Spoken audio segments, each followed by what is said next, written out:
Media পার্সনকে তো আপনারা নিশ্চয়ই জানেন গতকালকে আমাদের এই খুমলুঙে আমাদের রাজ্যের মাননীয় জনপ্রিয় মুখ্যমন্ত্রী ডক্টর মানিক সাহাজি আমাদের খুমলুঙে যে একটা বিরাট জনসভা এই জনসভাতে এসেছেন এবং আমাদের রাজ্যের মাননীয় প্রদেশ সভাপতি রাজীব ভট্টাচার্য উনি এসেছেন, আমাদের ট্রাইবাল ওয়েলফেয়ার মিনিস্টার বিকাশ দেববর্মাজি উনিও ছিলেন, আমাদের এক্স এমপি পূর্ব ত্রিপুরা রেবতী ত্রিপুরা মহোদয় উনিও এসেছেন এবং আমাদের রাজ্যের প্রদেশ সাধারণ সম্পাদক ডক্টর বিপিন দেববর্মাজিও এসেছেন।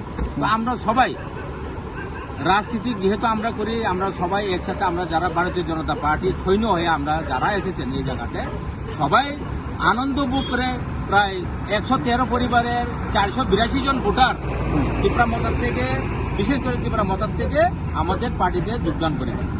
কিন্তু দেখা গেল রাত্রে দেখা গেল যে ত্রিপুরা মতার কিছু দুষ্কৃতকারীরা আমাদের ভারতীয় জনতা পার্টির ফ্ল্যাগ ফেস্টুন থেকে শুরু করে সবকিছু কিন্তু নষ্ট করে দিয়েছে। তো তার জন্য আমি বলতে চাই যারা এসব কাজের সাথে যুক্ত তাদেরকে অবিলম্বে গ্রেপ্তার করতে হবে।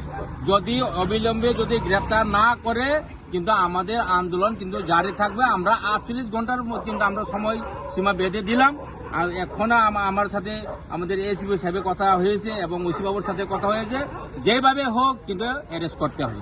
কারণ গণতন্ত্র দেশে আপনি যারে পছন্দ করবেন আপনি করেন, আমার পছন্দ মতো আমি করুন, কিন্তু আপনি যে এভাবে যে ভারতীয় জনতা পার্টির যে নষ্ট করছে আপনারা জানেন? হ্যাঁ, কোন দলের নষ্ট করছে? আমাদের ভারতীয় জনতা পার্টি দলে বিজেপির যে পদ্মমার্কা ওই ফ্ল্যাগটাকে নষ্ট করেছে। কে করেছে জানেন? ত্রিপুরা মতার থেকে লোক করেছে নিশ্চয়ই। তো উদাহরণ দেওয়ার কোনো মানেই না। ত্রিপুরা মতার থেকে কিছু দুষ্কৃতিকারীরা রাত্রেবেলা এই জায়গাতে এসেছেন।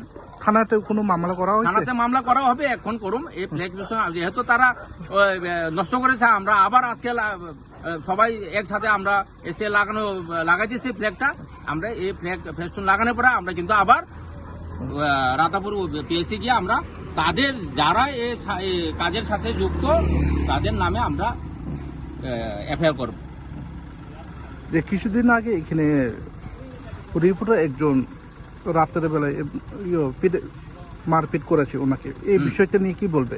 অ্যাকচুয়ালি এই বিষয়টি নিয়ে তো গতকালকে এফআইআর হয়েছে।